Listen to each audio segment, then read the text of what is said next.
Because of some technical issues, I stopped the Facebook feed and the YouTube feed. Mostly because it was showing everybody's full name and one phone number, and I'm assuming I don't have your permission to do that. So, which is why I started the recording now, so that I could offer that explanation when I upload this portion of the video later. So, excuse me. Today we're talking about mindfulness of thinking.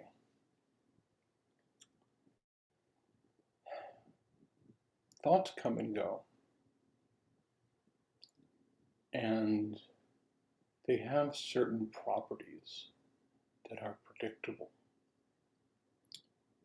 They stream rather constantly. I refer to it as the radio station of the mind. They are generally not in the present moment, and they would have you believe that this part of the mind would have you believe that this is all of who you are by nature of the fact that it's the loud part. It's the part we hear. But the analogy I like to bring to that is if you've ever had a hole in the muffler of your car or squeaky brakes, now that's the loud part, but it's not the whole car. And our thoughts come and go. They just bubble up. And one of the popular misconceptions about meditation is we're supposed to try to stop that process, and that's not true, and we can't. And we can learn to have a different relationship with the noise, to be able to step back and look at it mindfully and say, oh, this is what the thought stream is doing right now, and have that be enough.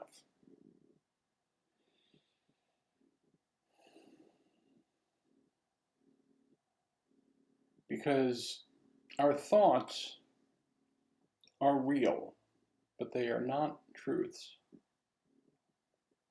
They're real in that we hear them, but they are not truths in that they are not reflective of reality.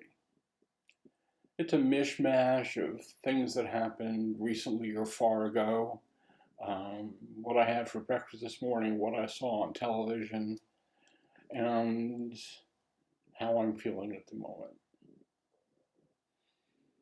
And if you pay attention to the stream, you'll notice some things. One, it can't stay on any topic. It flits around from one thing to the next. And it tells you this is important, this is important, this is important, no matter which one it goes to. And that's why some people refer to it as the monkey mind. Because I don't know if you've ever been around monkeys, but I travel in India, there's a lot of monkeys. Monkeys cannot sit still. They generally do not sit still. So that part of the mind is always in motion. It offers no new information. And it defaults negative. The mind has the negative default. There's actual evolutionary neurobiology behind that, and the way the hippocampus and the back of the brain are wired.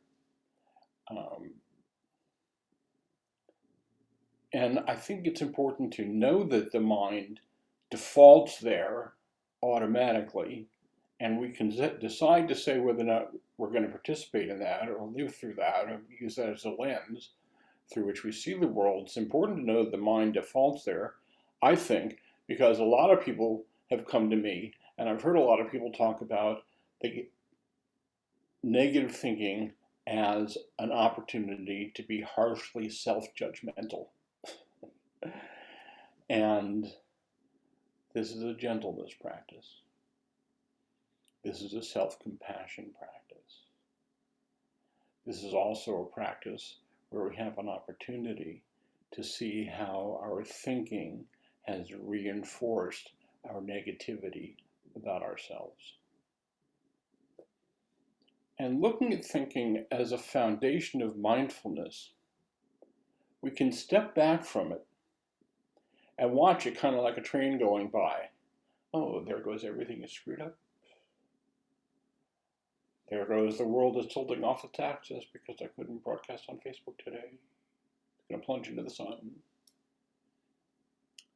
But we can step back from, oh, I'm not okay, and view that like a train going by, but we don't have to get on it.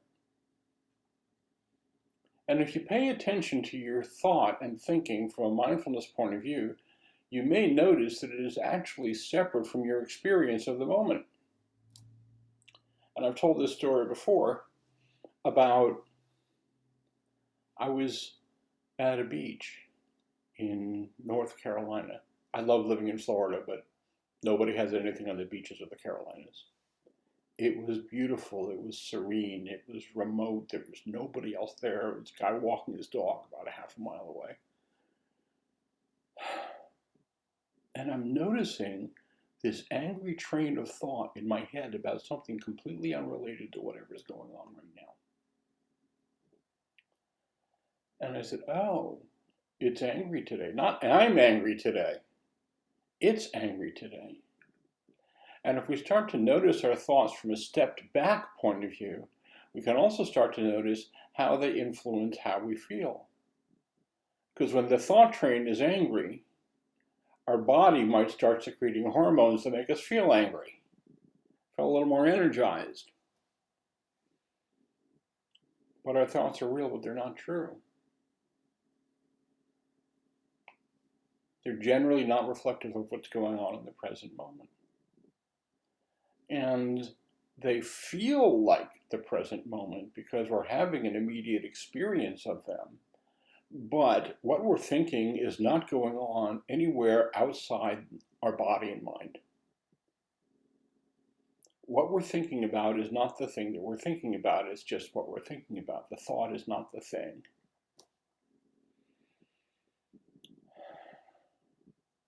There's one of the Zen teachers that I know at Tassajara, which is a Zen retreat in California.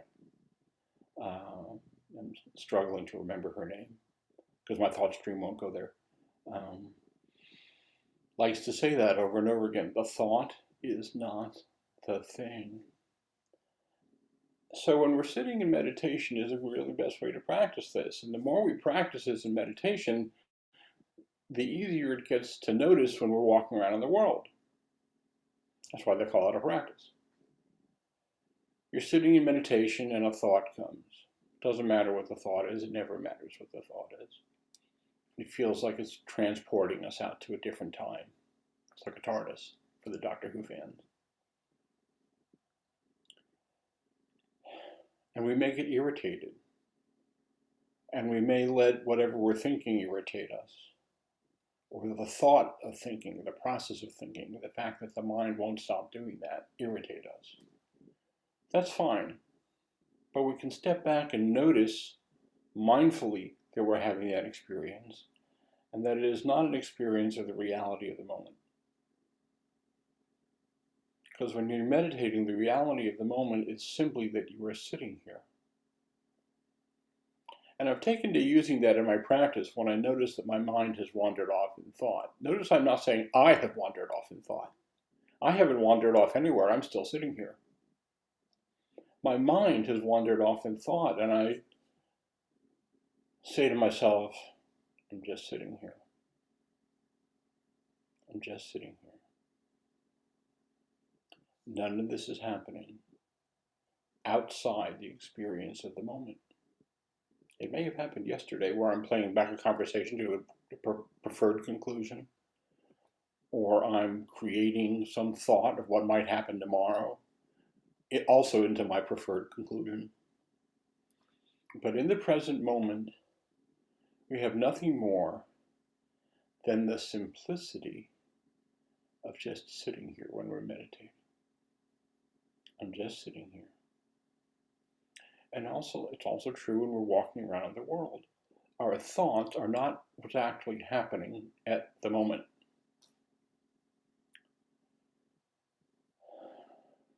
And I think it's worth noticing that one of the things that exacerbates our suffering is the way we describe our experience to ourselves. Our experience is in two parts. Here's what happens, and here's what we tell ourselves about what happens. These are not necessarily connected. And I've used this example before. What am I doing now? I'm holding up my hand. What am I doing now? You might think that I'm flipping you off. But here's the truth. I have an injury right here, a tendon injury, and there's a little tunnel right here, similar to the carpal tunnel. And sometimes when I go like this, I can go like this. And sometimes when I go like this, it goes like that, and this gets caught. And I have to physically. Okay? So it's worth noticing that your mind may have said one thing and I was doing something else. Because our thoughts are real, but they're not true. And the way we describe our experience is different from our experience itself. And we can at any time change the narrative. We can at any time change the narrative. I was in a meeting and somebody was looking at me. I thought, not they were, I thought they were looking at me a little strangely, like, what is he doing? And there's a whole thought stream that went down the road with that.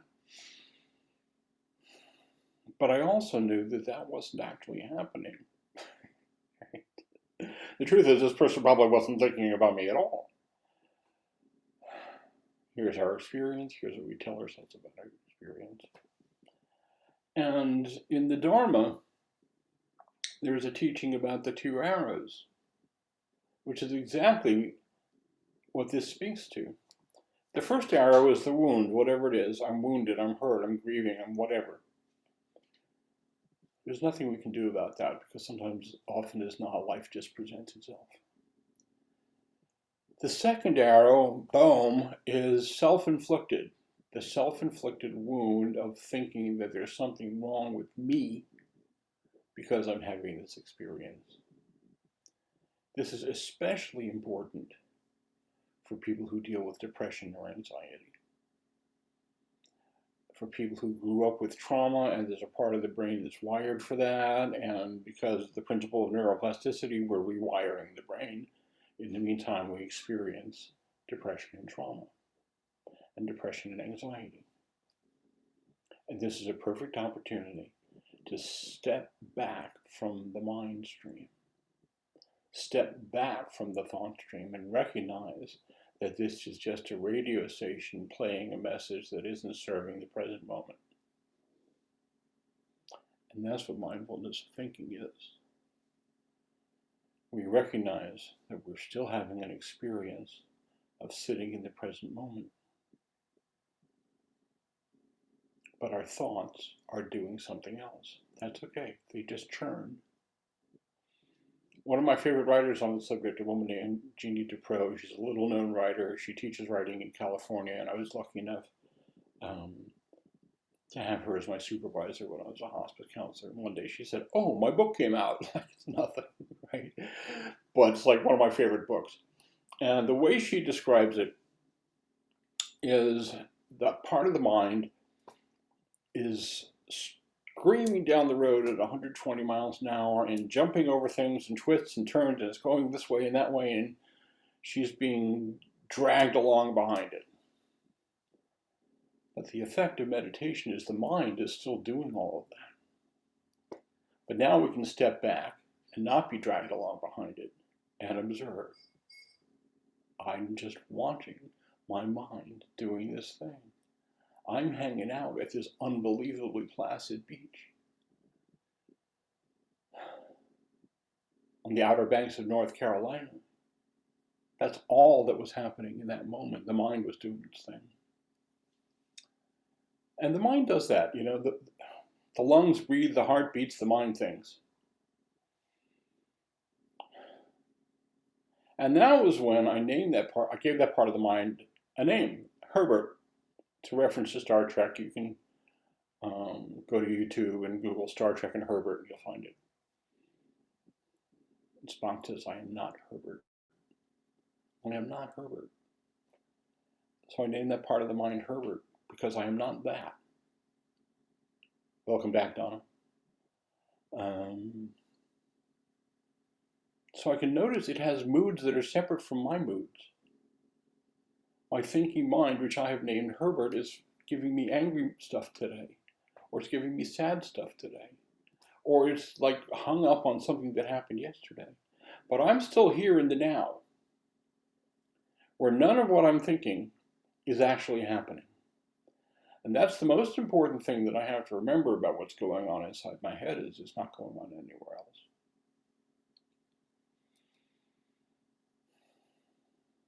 So I invite you to notice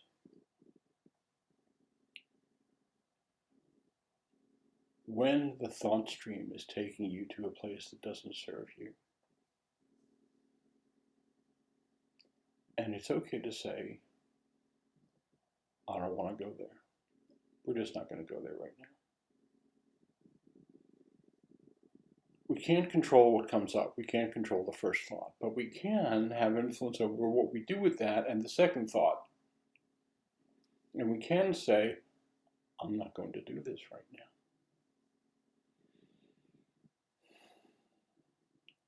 We can always turn our mind to self-compassion and something more gentle. And we find, once we start this part of the practice, it's like, sitting in mindfulness meditation. We have to keep doing it all the time. Right? And one of the things Janita Pro wrote in her book, I don't have my copy of it handy, or I would read it to you. She's so eloquent, but she writes this long essay about how the mind, that part of the mind is doing its thing. And then she says, and so I remind myself as often as I must, which is very often, that's key, which is very often. So I remind myself as often as I must. Hold still, stay here, put the groceries away, get dinner ready. Try to remember there is nothing to fear in this moment, and this is the only real moment there is. There's nothing to fear in this moment, and this is the only real moment there is. So I invite you to remind yourself whenever you need to, however often that is, that in the present moment you're okay. And bring some compassion and self-compassion and kindness and gentleness to that part of your mind, to yourself, and to your experience. Thank you for your kind attention. Anybody have any questions, comments?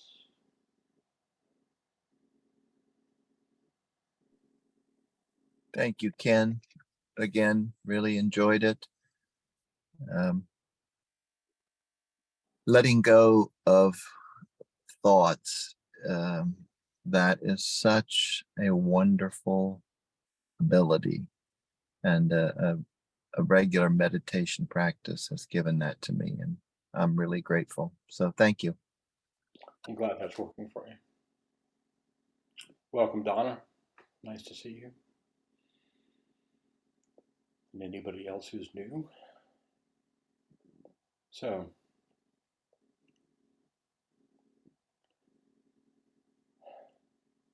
nobody has anything else? Thank you for joining me this morning, and I will see y'all next week. Thank you.